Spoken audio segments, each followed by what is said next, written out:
네.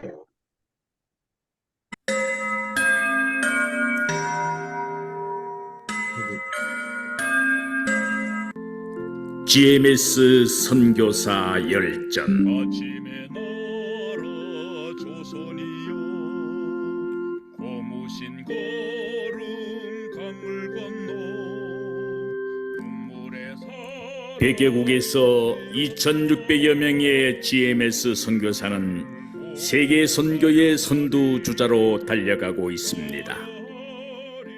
GMS 선교사 열전은 2023년 지금도 선교적 사명을 따라 사역을 감당하고 있는 자랑스러운 우리 GMS 선교사들의 드라마와 같은 삶과 사역을 찾아갑니다.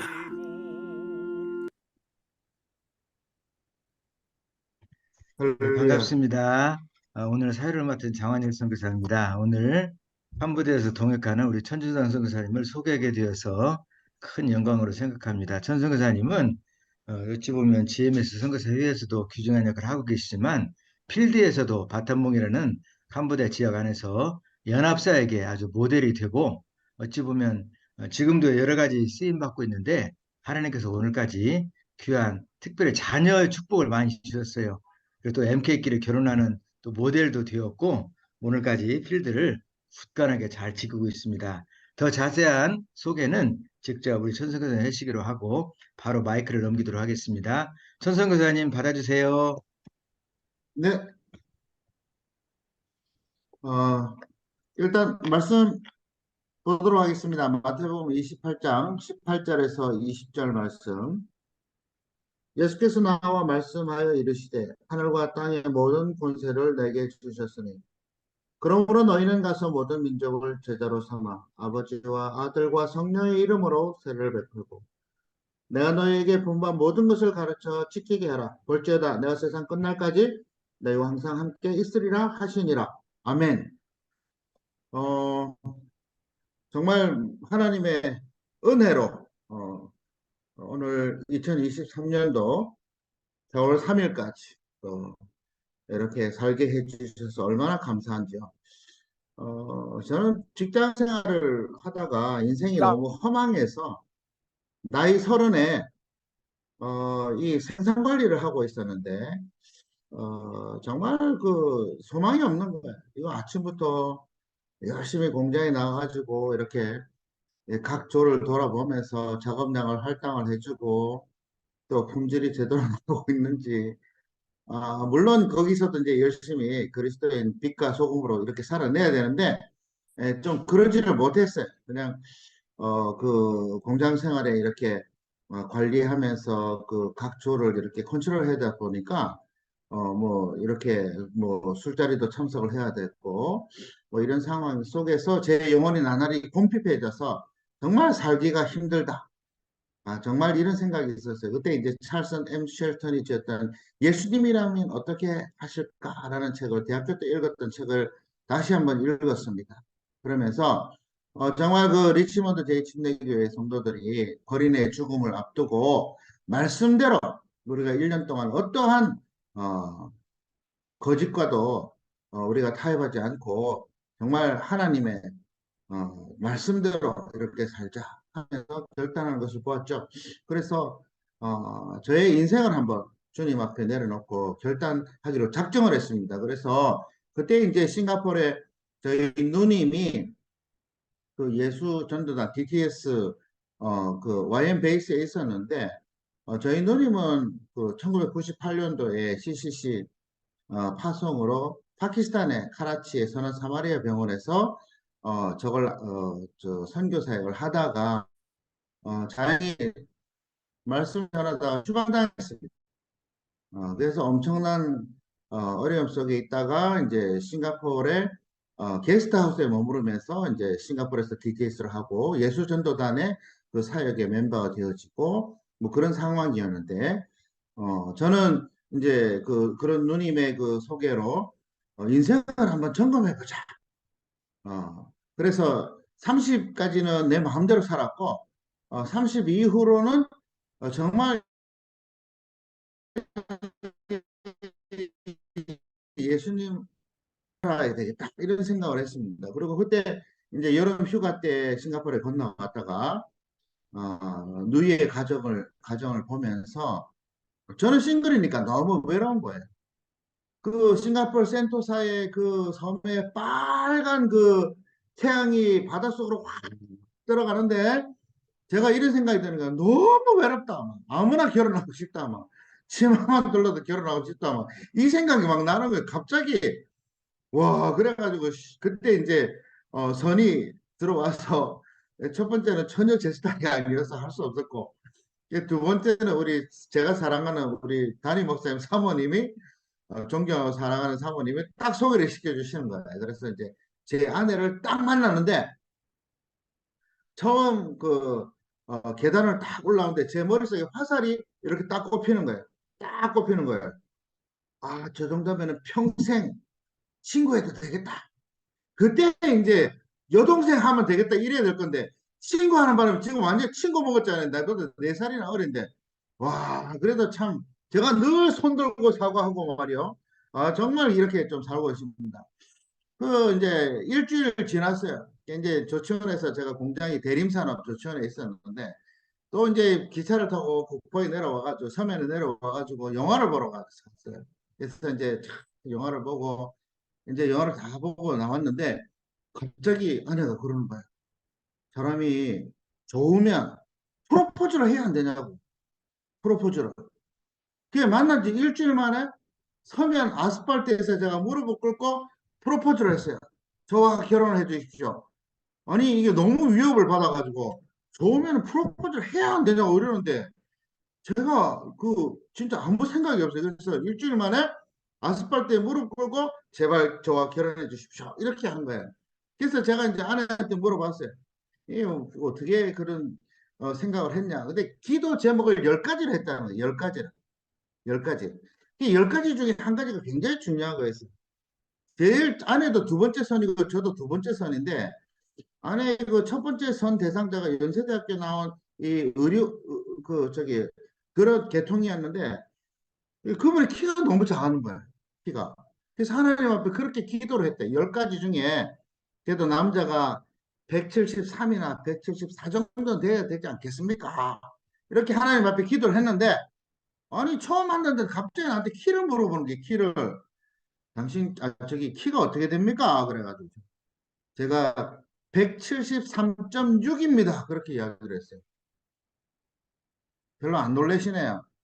173하고 174하고 그 중간 사이가 173.6입니다. 안 놀라시네요. 네.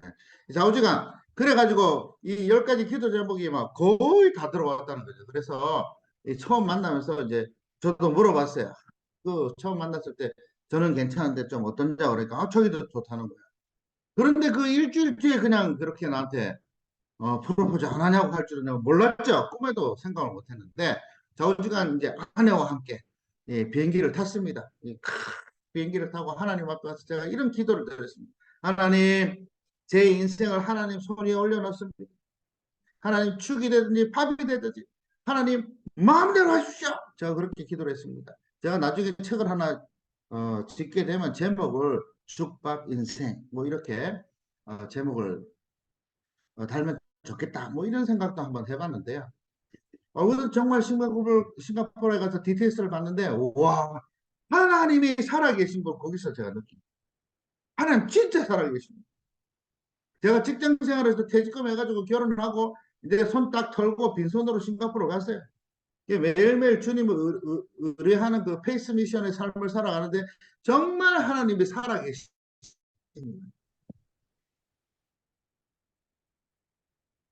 우리에게 필요한 것들을 하나님이 공급하시는 거예요. 와, 하나님 정말 살아계시네. 하나님 정말 역사하시네.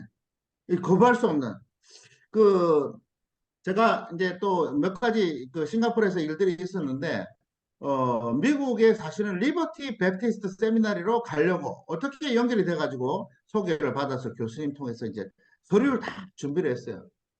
그리고 디티스를 맞춰서 서류를 딱 대성안에 넣었는데 일주일이 모자라가지고 리젝이 된 거예요. 들어갈 수가 없는 거예요. 그래갖고 2차로 아주 열심히 준비를 했어요. 거의 퍼펙트하게. 그래가지고 딱 서류를 들고 4층에서 1층으로 내려왔으면 오리엔탈 엠프림이 1층에 있는데 늘 즐겨 먹는 옥수수를 딱 하나 물고 가가지고 맛있게 뜯으면서 차를 기다리는 거예요. 미국 대사로 가는 것은 145번입니다. 근데 그 싱가포르 차는요, 앞에도 저게 그 145가 있지만 가운데에, 버스 가운데에 145가 굉장히 큰 게 가운데에 딱 있어요. 그 차를 타는 바로 그 중앙에. 그 다음에 뒤쪽에도 있고. 그래서 딱 저는 옥수수를 열심히 먹고 있는데 웬 차가 하나 와요. 와가지고 내 앞에 탁 섰어요. 차가 참 한참 있다가 또 다시 나가는 거예요. 그래서 그 차가 사라진 것을 이렇게 쳐다보고 있는데 아내가 갑자기 여보 올라갑시다 이러는 거예요. 왜요? 그러니까 내가 올라가서 이야기할게요. 올라갔어요. 올라갔더니 하나님께서 응답하셨다는 거예요. 무슨 응답을 했냐고. 자기가 4층에서 내려올 때 이런 기도를 했대요. 하나님, 만약에 미국 가는 것이 하나님 길이 아니면 남편의 눈을 막아주십시오. 미국 가는 버스가 와도 남편의 눈을 가려주십시오. 이렇게 기도를 한 거예요. 근데 저는 내려오자마자 오리엔탈 램프림에서 옥수수를 하나 사가지고 먹으면서 저기 145번 버스 가운데 그걸 멀뚱히 바라보다가 145번 버스가 정 가운데에 딱 서가지고 145번을 긋고 있는데도 옥수수만 열심히 먹고 있더래요. 그리고 다시 이제 145번 떠나가는데 그걸 또 열심히 한번 쳐다보고 그리고 옥수수를 계속 먹고 있더라는 거죠. 이거는 하나님이 정원하시는 길이 아닙니다. 이거는 하나님의 분명한 확신이 왔기 때문에 장롱에 소리를 던져 놓으십시오. 그래서 그 준비가 퍼펙트한 걸 장롱에다 던져 놔버렸어요. 야, 우리 하나님 정말 대단해. 우리가 또 한 번 이런 경험 있었어요. 전혀 생각을 안 하는데 아내가 아이를 가진 거예요. 이 DTS 훈련 기간에는 우리가 조심을 해야 되잖아요. 이 훈련을 받으니까. 근데 아내 몸이 이상한 거예요. 내가 그걸 밤만 되면 열이 나는 거예요. 이게 어떻게 된 파인가 내가 알 수가 있어야지. 이야, 그런데 우리 옆에 있는 인터내셔널 스피커가 이러는 거야. You wife pregnant. Go to hospital. 아내 임신했다. 병원 가봐라. 이러는 거예요. 가보니까 7주인 거예요. 7주. 와, 진짜 제가 그때 하나님 앞에 회개했습니다. 새 문을 여시는 분이 여호와 하나님이신데 내가 지금 훈련 받는다고 그걸 받고 있었어요. 제가 그 이후로 우리 동기 전도사들한테 그 부분을 분명히 얘기했어요. 절대 거시기 하지 마세요. 하나님이 주신 대로 놓으세요. 하나님의 계획이 있는데 하나님의 계획을 막는 죄입니다. 절대 거시기 하지 마세요. 제가 그렇게 분명히 이야기를 했어요. 근데 어느 날 아내가 이렇게 저한테 이렇게 이야기를 합니다. 여보, 김치가 먹고 싶어. 싱가포르에서 김치가 비쌉니다. 내 주머니에 돈이 없어요. 와, 그날 밤 내가 눈을 감으면서 하나님, 와, 내가 평생 처음으로 아기를 가졌는데 내가 김치 살 돈이 없습니다. 참, 가슴이 아픕니다. 제가 그렇게 그날 밤을 잠을 잤습니다. 근데 그 다음날 최인자 집사님이라는 분이 이만한 함석을 들고 오는 거예요.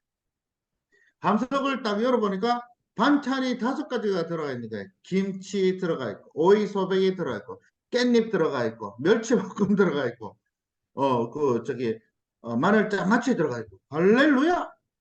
제가 물어봤어요. 이거 어떻게 갖고 온 거냐고. 그랬더니 그분이 하시는 이야기가 자기 남편의 쌍용 과장입니다. 근데 저보다는 나이가 많으시고 그 집사님이 어젯밤에 어머님이 비행기 편으로 반찬을 보냈다는 거예요. 근데 우리 가족이 우리 전도사님이 제가 전도사가 아닌데도 그분이 전도사라고 그런 거예요. 전도사님 가정이 갑자기 생각이 나가지고 반찬을 50%를 덜었다는 거예요. 50%를. 이야. 그리고 그날 아침에 부랴부랴 싸가지고 왔다는 거예요. 할렐루야. 저는 머리에 번개를 맞는 것 같아요. 와, 하나님 이렇게 사랑하시는구나. 하나님 이렇게 공급하시는구나. 제가 거기서 정말 그 싱가포르 우리 그 성도들의 사랑을 우리 같이 공부했던 DTS, SBS 공부했던 그 우리 형제 자매의 사랑을 엄청 많이 받아요. 엄청 놀라울 정도로. 또 크리스티나라는 마미 같은 분은 우리가 그 학교 쉬는 중간에 자기 안방을 내줬어요. 어느 날 자기 아버지한테 부탁해갖고 페이퍼 크랩을 그냥 이만치 뭐 거의 뭐 한 10명 먹어도 될 만큼 페이퍼 크랩을 이만큼 만들어 와가지고 먹으라고 그러지를. 야, 그리고 친구들이 자기가 월급을 타면 우리의 밥을 사줘요. 밥을 사주고 싱가포르 달러로 50달러씩 주는 거예요. 준상 이거 용돈이야. 수경 이거 용돈이야. 50달러. 와, 싱가포르 크리스찬은 진짜 확실해요. 너무너무 사랑이 많아요. 그 사랑을 잊을 수가 없어요. 하나님께서는 정말 내 인생에 계획이 있으시고 또 제가 갖고 있는 모토 중에 한 가지가 저와 아내가 기도하고 있는 가장 중요한 모토 한 가지가 오직 하나님의 뜻대로 오직 하나님의 계획대로 하나님의 길이 아니면 막아주십시오. 이렇게 기도를 합니다. 왜? 하나님의 계획이 내 삶에 있기 때문에 내가 이 땅에 살고 있고 그리고 하나님의 계획대로 가는 것이 그것이 진정한 승리이기 때문에 정필도 목사님을 제가 존경합니다. 정필도 목사님이 금요 기도회 때에 그런 이야기를 하셨어요. 절벽에 앉아서 정말 하나님의 뜻이 아니면 난 기도하고 죽겠다고 이렇게 고백을 하시면서 하나님의 뜻대로만 가겠다고. 정말 그것이 얼마나 큰 감동으로 와닿는지 저기에 인생에 저희들의 삶의 인생의 모토의 넘버 원이 하나님의 뜻대로 하나님의 뜻대로만 가게 해줬어요. 할렐루야. 정말 그 살아계신 하나님을 경험하는 시간이었어요. 아마 뭐 그거 이야기를 하면 이 마음이 다 지새우도 모자랄 것 같은 생각이 들고요. 이게 다시 이제 한국으로 왔어요. 근데 한국으로 오기 전에 뭐 그런 일들도 있었는데 어떤 그 싱가포르인이 갑자기 저를 탁 보더니 그러는 거예요. 너하고 북한하고 무슨 관계가 있냐? 북한은 우리 위쪽의 나라지. 그렇게 이야기를 했더니 하나님께서 너에게 북한을 그 주시겠다 그런다. 그러는 거예요. 그런데 한 10분 뒤에 인도네시아 친구가 오더니 저한테 그러는 거예요. 너하고 북한하고 무슨 관계가 있냐?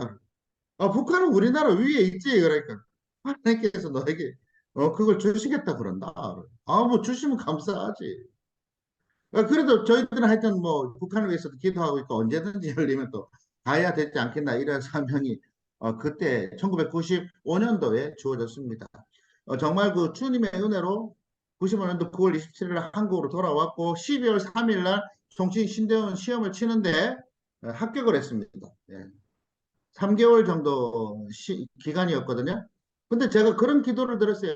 양산 기도원에 11명이 가서 이제 막 기도를 했어요. 기도를 하면서 저는 인생이 직장 생활에서 한 5년 늦으니까 하나님 저는 이번에 딱 안 붙여주시면 안 갑니다. 이번에 딱 붙여주시고 그 다음에 1학년 패스, 2학년 패스, 3학년 패스, 강도소지 패스, 목사 안수까지 정확하게 일직선으로 가서 2000년도에 받게 해주시옵소서. 신대원도 안 들어갔는데 그런 기도를 했어요. 이 11명이 이제 양산기도원에서 모의고사를 치면 설거지 하는 사람 두 사람이 있습니다. 1등 하는 사람, 꽁찌 한 사람. 저도 설거지를 많이 했어요. 꽁찌로. 꽁찌로. 그런데 시험 당일날 시험을 치러 갔는데 봉고가 안 밀리는 거예요. 봉고가 11명이 내려갖고 예수 그리스도의 이름으로 봉고야 시동이 걸릴지어다 하니까 봉고가 부르릉 걸리는 거예요. 할렐루야. 살아계신 하나님. 그리고 갔어요. 가가지고 시험을 쳤는데 와 10명이 붙은 거예요. 우리 꿈을 잘 꾸는 하요셉 전도사님이라고 계신데 그분이 꿈을 딱 꿨는데 아니 우리가 차가 2대가 가는데 한 명이 내리더라는 거예요. 얼마나 겁이 납니까? 시험 치기 한 달 전인데 보름 전에 또 꿈을 꿨는데 도장을 10개 받았다는 거예요. 완전히 환장하겠는 거예요. 지금 뭐 와 도대체 누구야? 꽁찌는 난데 이러면서 환장하겠는 거예요. 그래도 뭐 아이고 모르겠습니다. 뭐 버텨주시면 하고 아니면은 뭐 장로 되겠습니다. 이러면서 딱 시험을 딱 쳤는데 딱 합격이 됐네요. 누가 떨어졌을까요? 1등한 장진훈 전도사님이 떨어졌어요. 모의고사 늘 치면 1등하는 가장 젊고 머리가 똑똑한 우리 장진훈 전도사님이 재수를 하게 됐어요. 우리 나머지는 이 11명 중에 6명은 재수생이었어요. 11명 중에 6명은 재수생 시험 칠 때. 근데 그 뭐 새로 치는 사람 그 4명 중에 저는 한 명이었거든요. 5명 중에 한 명이었는데 좌우지간 그렇게 1등 했던 그 사람이 그렇게 돼. 이 정말 은혜로 들어가는구나. 야, 너무나도 참 감격스러워. 저는요, 그래서 부산의 동부산 노회에 2000년도 10월 10일 날 안수받았습니다. 할렐루야. 하나님 정말 신실하세요. 정말 신실하세요. 저는 저기 신대원 다닐 때도 이런 경험이 많았었어요. 제가 이제 신학 용어를 모르니까 이제 버스를 타고 부산에서 이제 아니 저 자동차를 타고 부산에서 이렇게 가는데 박영선 목사님 설교 테이프를 들으면서 가는데 그때 제가 이런 생각을 탁 했어요. 조수석에 앉아가지고 캐리그마가 뭐지? 그러니까 박영선 목사님 설교 테이프에서 캐리그마라는 말씀 선포부터 빡 이렇게 바로 나오는 겁니다. 타이밍이 기가 막히잖아요. 내가 앉았고 캐리그마가 뭐지? 한데 우리가 지금 듣고 있는 설교 테이프에서 캐리그마란 말씀 선포로서 쫙 이렇게 나오는 거예요.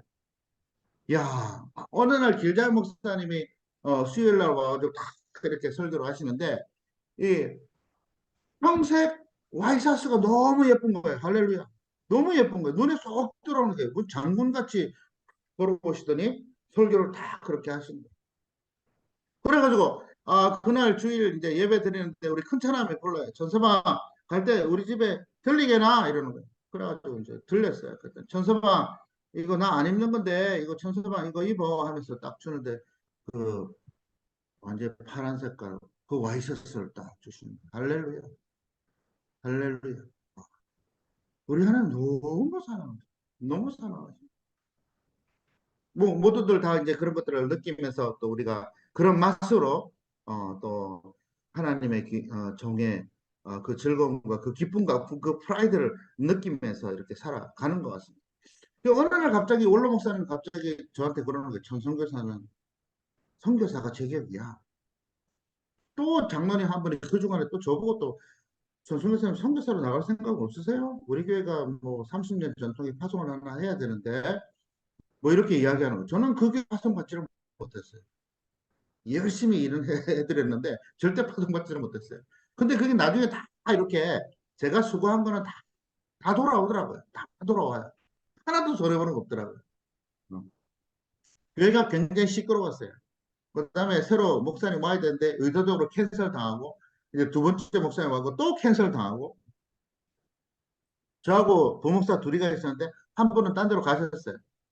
그래서 저 혼자인 거예요. 노래 가는데 선임 장로님이 그러는 게 교회 좀 지켜달라. 교회를 지켜달라. 저도 그때 몇 군데 교회에 서류를 넣었어요. 수영육에도 넣고, 태학에도 넣고, 그 광명교회도 넣고. 근데 태학에서는 오면 좋겠다고 연락도. 근데 제가 확실하게 그때 느낀 게 뭐냐면요. 하나님께서 감동을 주시는데, 지금은 있어야 될 때다. 지금은 떠나야 될 때가 아니다. 할렐루야. 제가 57일 동안 그 큰 교회를 이렇게 돌리는데요. 와. 지금 입에 단내가 날 정도 설교를 하는 거예요. 새벽기도 다 하고 수요, 금요, 뭐 송구, 영신, 기도회, 예배 하는데 57일 동안 뭐 완전 집에 사택에 들어오면 바로 설교 준비하고 뭐 얼마나 근데 너무나도 마음이 행복한 거예요. 너무나도 기쁜 거예요. 지금도 저는요 너무나도 감격스러워요. 근데 그 교회를 떠나올 때 이런 일이 있었어요. 제가 원래 2004년도 2월 28일부로 사임을 하기로 되어 있었습니다. 선교사로 이제 선교 훈련 받으러 가야 된다고 이야기가 되어졌기 때문에 근데 이제 교회가 이제 이렇게 당회가 반으로 나눠져 있으니까 한쪽 편에서는 그렇게 이야기를 하는 거예요. 그냥 교회가 빚이 한 225억 정도 있으니까 빨리 그냥 내보내면 좋겠다 이런 식으로. 근데 다른 한쪽에서는 이쪽이 훨씬 파워가 세요. 여기에서는 파송시켜주고 싶은 거예요. 근데 갑자기 집에 있는데 전화 오는 거야. 손 목사님, 지금 내려가셔서, 이제 좀 있으면 당의 서기가 부를 겁니다. 천 목사님 내려가셔서, 교회에서 훈련받고 파송받기를 원한다고 한 말씀만 해주세요. 한 말씀만. 알아서 다 하겠다는 거죠.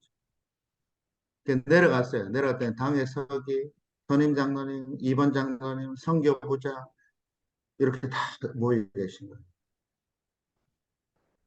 전 목사님 이제 사인 마시고 가시는 거죠? 딱 그렇게 물었어요. 이쪽에 계신 반대쪽에 계신 분. 근데 제가 그때 이제 갑자기 성령께서 제 마음에 조명을 딱 주시는 거예요. 갈라디아서 2장 20절 말씀을 주시면서 네가 받을 권이 있지만 그걸 올려놔라고. 제가 눈에서 눈물을 흘렸어요. 내가 신부상교회를 정말 사랑해. 내가 평생 함께하고 싶지만 지금은 떠나가야 될 때가 된 것 같습니다. 그렇게 이야기해요. 그때 선임 장로님이 저를 갑자기 팍 쳐다보시면서 천 목사님 구애 안 하시겠습니까? 노예 갈 때 제 차를 얻어 타고 가시면서 저한테 부탁을 했던 장로님이에요. 천 목사님, 우리가 천 목사님 끝까지 책임지겠습니다.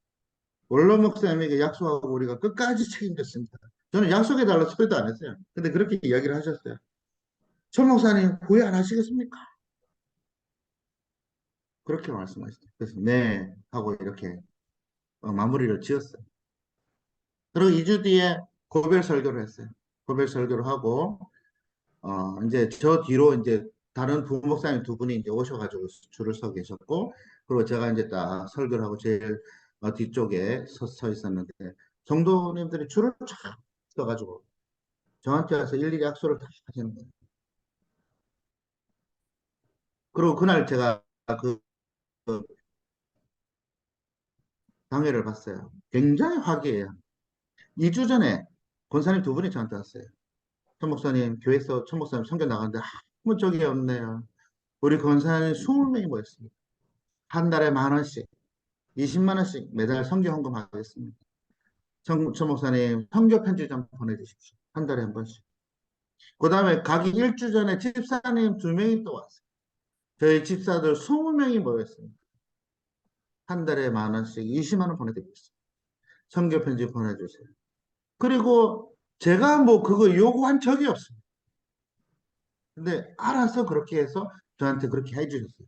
근데 사실은 그때 뭐 저는 160만 원 받고 이렇게 생활하다가 이제 한 달에 샐러리가 40만 원으로 확 줄어드는 월급. 그리고 이제 저 퇴직금 받아가는 거 그 GMTI 그거 다 집어넣고 그다음에 노트북 하나 딱 사니까 돈이 없어요. 야, 하나님께서 광야 생활을 막 훈련시키시는 거예요. 그리고 애들은 진영에 부모님한테 놔두고 우리는 이제 금요일 날 훈련 마치면 이제 표 끊어가지고 토요일 날 이제 가서 애기들 만나고 이제 이렇게 하는 거죠. 야, 어느 날을 이제 훈련 받다가 우리 아이들 만나러 가려고 이제 농협에 가서 카드를 넣었어요. 돈이 없는 거예요. 그래서 다시 훈련으로 들어왔어요. 아내가 나를 보더니 눈물을 흘리면서 여보, 애기들이 너무 보고 싶다.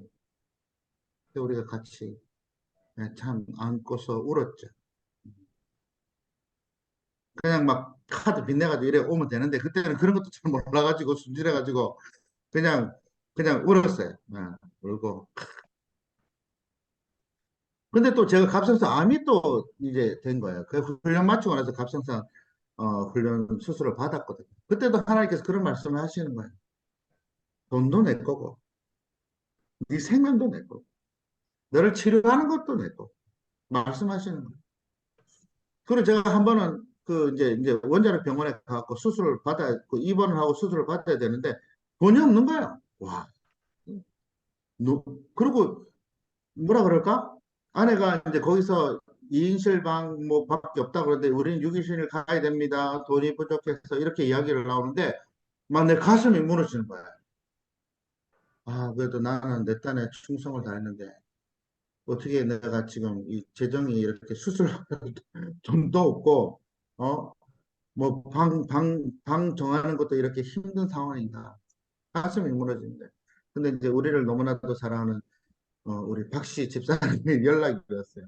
천 목사님 원래 200만 원 보내려고 그랬는데 수술비 지금 100만 원 먼저 보내겠습니다 하면서 100만 원 먼저 보내신 거예요. 근데 수요일 날 이제 중간 정산을 해야 되는 거예요. 응? 중간정산을 해야 되는데 아이, 그런 건 뭘 신경을 써. 중간정산을 해야 되는데 이거 저기 음소거를 좀 해주셔야 되는데 이 저기 예예예 중간정산을 해야 되는데 그러니까 그 우리가 원래 갖고 있는 게 60만 원 있었고 100만 원을 주셨고 중간정산하는데 보험에서 50% 책임지고 123만 원이면은 계산이 됐어요. 그래서 이제 계산을 했죠. 야, 그 하나님께서 하여튼 성교를 가기 직전까지 엄청난 훈련을 시키시는 거예요. 재정도 그렇고 또 건강도 그렇고. 그리고 이제 뭐 저는 뭐 원래는 그때 아프리카 나미비아로 가려고 그랬는데 파송교회가 안 생기는 파송교회가 그 해에 따라서. 근데 우리가 기도한 게 있었죠. 무조건 하나님의 뜻대로 가게 해달라. 1년 동안. 근데 이제 우리 딸이 와서 그러는 거예요. 아빠 기다리기가 너무 힘들어요. 아무 때나 갑시다 이러는 거예요. 아무 때나. 그래서 이게 주님의 음성을 들려서 어 저희가 그랬습니다. 그러면은 지금부터 간다. 3일 뒤에 연락이 왔어요. 우리 동기 목사님을 통해 가지고 안동에 연락이 왔습니다. 그래서 그 교회에서 이제 수요 설교를 하고 그리고 그 주일 오후에 파송교회를 결정이 됐어요. 어디로 가냐 물어보니까 캄보디아로 가라고 그러더라고요. 캄보디아로. 그런데 월요일 되니까 부산의 성동교회 김정태 목사님 전화가 왔어요. 저한테 와가지고 그때는 남부산도에 있었으니까요. 천 목사님 우리 아프리카로 선교사 보내려고 하는데 가실랍니까? 이러는 거예요. 그래서 제가 그랬어요. 목사님 우리가 1년 동안 기다렸는데 와 목사님 이제 연락을 주십니까? 어제 결정 났습니다. 캄보디아로. 할렐루야.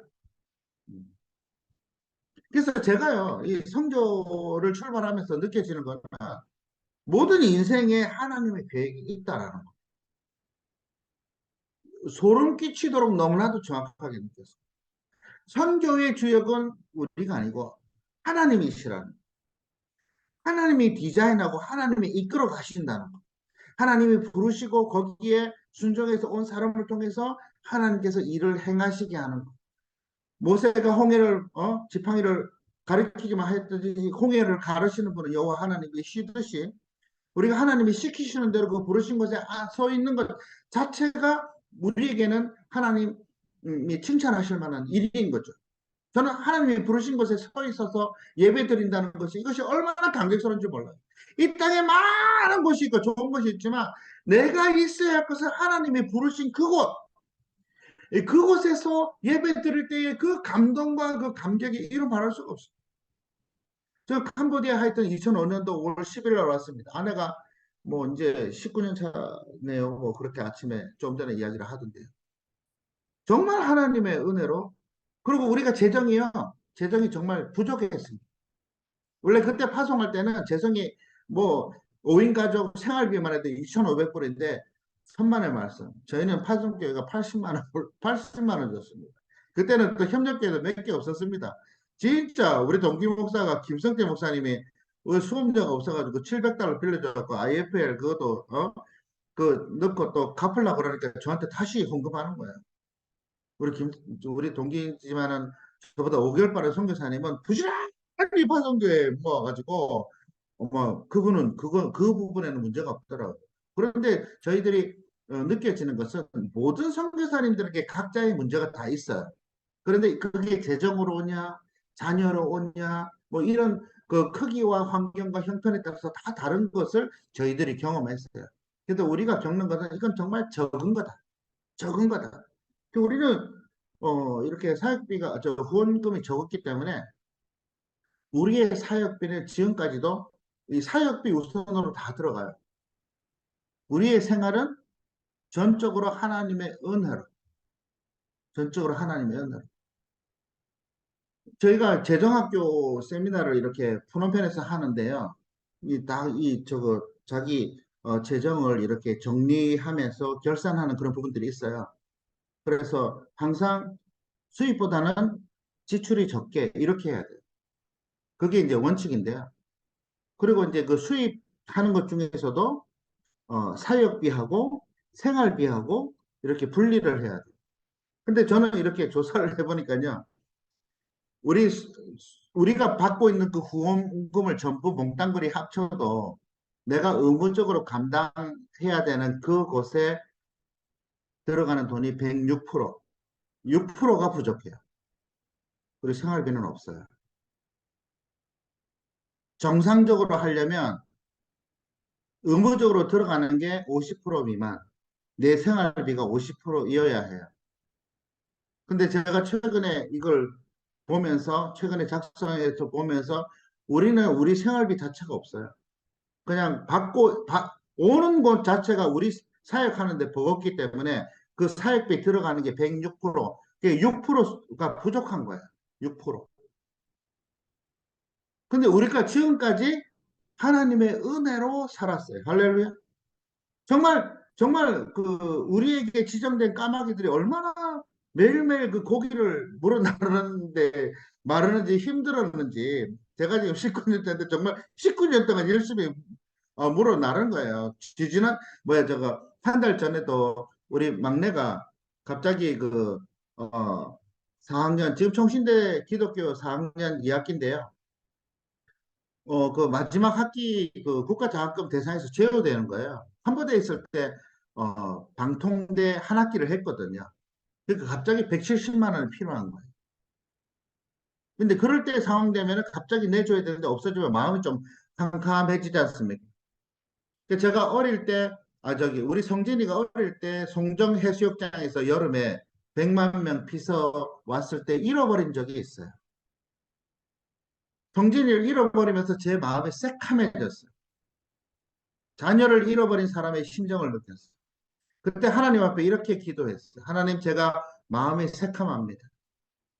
하지만 우리 하나님은 성진을 찾아주실 능력의 하나님이신 것을 믿습니다. 이렇게 고백을 했어요. 근데 그 옆에 번데기 장수 아저씨가 혜경이 우는 애를 데리고 바다 파출소로 갔다는 거예요. 이렇게 가니까 우리 성진은 거기서 울고 있어요. 제가 그 석주 전에 우리 성도들에게 그런 설교를 했어요. 토요일 날 돈이 부족하다고 연락을 받았거든요. 그런데 주일 날 아침에 우리 파송교회에서 총무 집사님이 100만 원을 보내왔어요. 그리고 설교 시간에 그렇게 이야기를 했어요. 그 예화를 들면서. 여러분, 우리가 살면서 마음이 캄캄해질 때가 있습니다. 몸이 아파서 경제적으로. 그러나 우리 하나님은 누구신지 그때 우리가 신뢰하고 기도해야 됩니다. 내가 지금 갑자기 170만 원 생활비 뭐 세값 다 필요하다고 그러는데 재정적으로는 아버지로서 마음이 캄캄합니다. 그러나 우리 하나님이 반드시 이걸 해결해 주실 분이라는 것, 능력 있으시고 그렇게 하실 분이라서 내가 믿습니다. 그렇게 했어요. 그리고 그 다음 주에 제가 또 그런 이야기를 했어요. 제가 주일날 저녁에 편지를 띄웠어요. SOS. 그랬더니 그 밤에 신부상교회 목사님께서 긴급 당회를 열어가지고 200만 원을 결정해서 보내주기로 했다고 연락 왔어요. 그 다음에 분당에 있는 집사님 한번 연락이 왔어요. 수원에 있는 그 꿈의 교회인가? 하여튼 그 교회에 신청하면 또 100만 원의 장학금을 이렇게 준비해 줄 수 있다고 연락이 왔어요. 집사님 한 번에 또 연락 왔어요. 100만 원 보내신다고. 보내주셨어요. 그리고 또 제가 아는 선배 목사님이 우리 유진이 책값 보내주겠다고. 유진이 아니까 계좌를 달라고 또 연락이 왔어요. 할렐루야. 정말 하나님은 신실하게 살아계시고 또 우리의 삶 가운데 이렇게 역사하시는 것을 저는 뭐 지금까지도 그렇게 은혜 가운데 지내왔고요. 그리고 이제 선교 사역을 하면서 이제 벌써 42번이네요. 뭐 사역 제대로 이야기도 못했는데 저희는 무조건 첫 번째가 사랑으로. 이 사랑으로 해야 됩니다. 사랑으로, 전심으로 사랑으로 하면, 여기에 반드시 열매가 맺혀집니다. 아이들을 이렇게 주님이 기뻐하시는 그 영혼을 사랑하는 마음으로.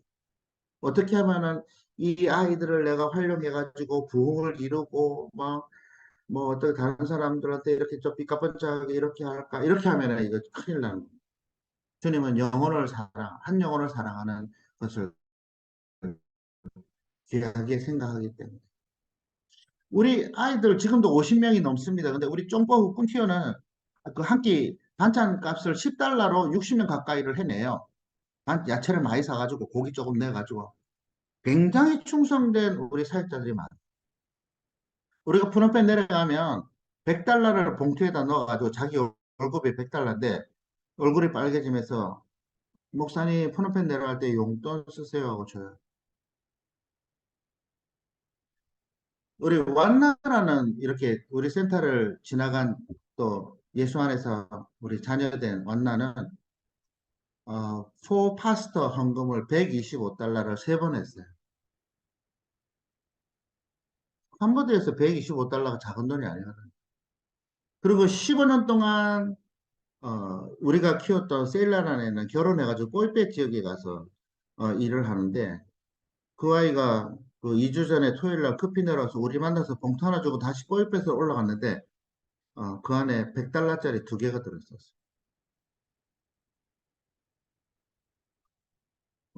정말 우리가 사랑으로 대하면 너무나도 충성되이 우리 워티라는 사역자, 통이라는 사역자 고등학교 때 1학년 때 만나가지고 지금 31살, 32살에서 결혼해서 아이를 낳았는데 이 아이들이 얼마나 신실한지 몰라요. 워티 같은 애는요 영어 잘해요. 친구가 그래요. 주일날 한 번 통역해주면 250달러 준단다. 할래? 도와줄래? 이렇게 했는데 워티가 뭐라고 고백했냐면 주일은 하나님 섬기는 날이기 때문에 나는 갈 수 없다라고 고백했다라고 저한테 이야기를 하는 거예요.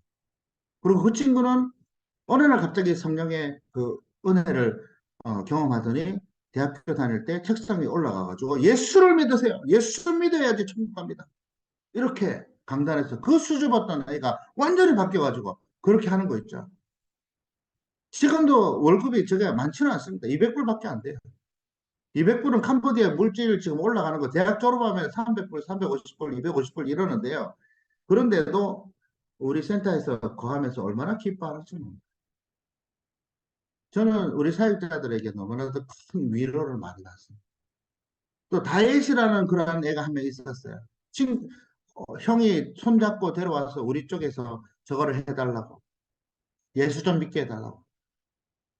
그 애가 늘 논팽이였어요. 돌아다니고 담배 피고 저기 당구장 다니고 이러더랬는데 이제 새벽기도 시간에 남들 은혜 받을 때 눈 벌떡 뜨고 있고 이럴 때 아내가 그런 이야기를 했어요. 다윗아 열심히 기도 하나님께서 너를 크게 사용하신다. 다윗아 기도해. 어느 날 애가 눈물 콧물 쏟으면서 기도하는 거야. 그러더니 애 생활이 선지자가 되고 너는 뭐가 될래? 저는 기독교 수상이 되겠습니다. 기독교 수상이 되면 감옥 들어가야 되는데 자신 있나? 자신 있습니다.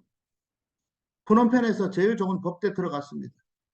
내려갈 때 버스를 태워가지고 우리 선교사님 집에 데려다 주러 가는데 너 얼마 있냐? 그러니까 10달러 있더라고. 사비가 5달러, 가는데 5달러. 너 이거 갖고 되겠냐? 그랬더니 로꾸로 크년 미연 쩌톰 하와이. 목사님, 저는 큰 믿음이 있습니다. 근데 나는 내가 믿음이 없다. 그래서 내가 내 지갑을 열어가지고 200불을 꺼내서 줬습니다. 근데 그 아이가 지금 변호사가 됐어. 할렐루야. 우리 요한이라는 처음 아들은 제가 주지도 않았는데 제 성을 들고 갖고 자기 이름이 천요한이라고 그러고 지금 어린이 전도협회 사역자가 돼가지고 캄보디아 전역의 세미나를 주도하고 있어요. 한글도 얼마나 잘합니까? 제대로 이야기도 못했는데 벌써 시간이 47분이나 지나갔네요. 정말 우리 아이들요, 그냥 시골에 데려갔어요. 저를 사랑하는 선교사님들이 왜 애들 데려가는 바탄방이 그때는 길이 안 좋았고 6시간, 7시간 이렇게 걸렸거든요. 우리 애들은 전부 다 검정고시 나왔어요. 첫째 선교사 7년차 되고요. 둘째도 검정고시 종신대 기교가 나와서 서울 사랑의 교회 인턴 하다가 지금 혜성교회 스카웃 돼가지고 혜성교회 전도사하고 있고요. 셋째 총신대 기교과 4학년 2학기 하고 있습니다. 우리 애들 집에서 그냥 공부했어요. 하나님께 맡겼어요. 기도하고 집에서 그냥 공부했어요. 책만 사다 주고 도서관을 만들었어요. 애들이 책 보면서 놀았어요. 집에 TV가 없어요. 토요일만 오락할 수 있도록 해주고 있어요. 우리 유진이 제가 안식년 할 때 무학이 했어요. 무학. 중학교 1학년, 2학년 나이인데 무학이 했어요. 안식년 시작할 때. 2012년도, 2013년도 돌아올 때 고졸로 돌아왔어요. 초등학교 졸업시험 100점, 중학교 졸업시험 98점, 고등학교 졸업시험 98.5. 대학교에서 면접 볼 때 교수님이 그렇게 이야기했어요. 야, 너 점수가 왜 이렇게 높냐? 우리 아들 장남 성진이는요, 군대에 가서 철학서적 비롯해서 112권을 읽고 다시 총신대로 복귀했는데요. 살짝 성적이 불안했었어요. 그런데 이 아이가 갑자기 성적을 봤는데 4.25 받는 거예요. 4.20 받는 거예요. 이 아이 길이 술술술술 풀리는 거예요. 마지막으로 우리 딸아이 2013년도 9월 30일 기독신문에 총회 그때 박명 목사님 총회장 하실 때에 성교의 밤에 15분간 간증을 했어요. 우리 딸아이가 이렇게 고백했어요. 꿈은 하나님의 뜻에 순종하는 것이 저희 꿈입니다. 하나님이 원하시는 곳에 서 있는 것이 저희 꿈입니다. 이렇게 고백했어요. 그때 김제노에서 천호철 목사님이라는 분이 별 간증이 있겠나 이렇게 듣고 있다가 갑자기 하나의 음성이 들리더래요. 이 아이는 내가 키우라이다. 네가 도와줘라. 저한테 연락 왔어요. 천 목사님, 제가 소위 둘째 딸 삼았습니다. 한국에서는 제가 돕겠습니다. 대학교 1학년 때. 매달 월급 주고 여름 겨울 옷 사주고요. 성년의 날 금반지에서 보내주고요. 결혼할 때는 80만 원짜리 매트리스 보내주고요. 연말에는 꼭 소위 데려가서 3일 동안 먹이고 재우고 떠나보낼 때는 시외버스에서 눈물 흘리면서 보내고요. 그분이 저한테 와가지고 그렇게 다 이야기를 해줬어요. 캄보디아 와가지고 그랬었다고. 우리 하나님 정말 살아계시고요. 정말 그렇게 움직여 나가시는 것을 정말 삶 속에서 얼마나 감사한지 몰라요. 그래서 다시 태어나도 저는 설교 중에 선교사가 되겠습니다. 다시 태어나도 이 캄보디아 와서 설교하겠습니다. 이런 이야기를 합니다. 제가 너무 그냥 두서없이 이야기하다가 오래 시간이 흘러간 것 같습니다. 들어주셔서 감사합니다. 기도하겠습니다. 하나님, 하나님 홀로 영광 받아 주시옵소서. 이 무익한 종 아버지 주님 아십니다. 주님의 은혜가 주님의 크신 은혜로 아버지 지금까지 왔습니다. 남은 인생의 여정 귀한 우리 선배 선교사님들 삶을 쫓아서 저도 충성되게 잘 따라갈 수 있도록 은혜를 베풀어 주시옵소서. 이 시간 함께한 모든 분들에게 주님의 놀라우신 은혜만이 가슴속에 남게 하여 주시옵소서. 모든 감사드리며 거룩하신 예수님의 이름으로 간절히 기도드립니다. 아멘.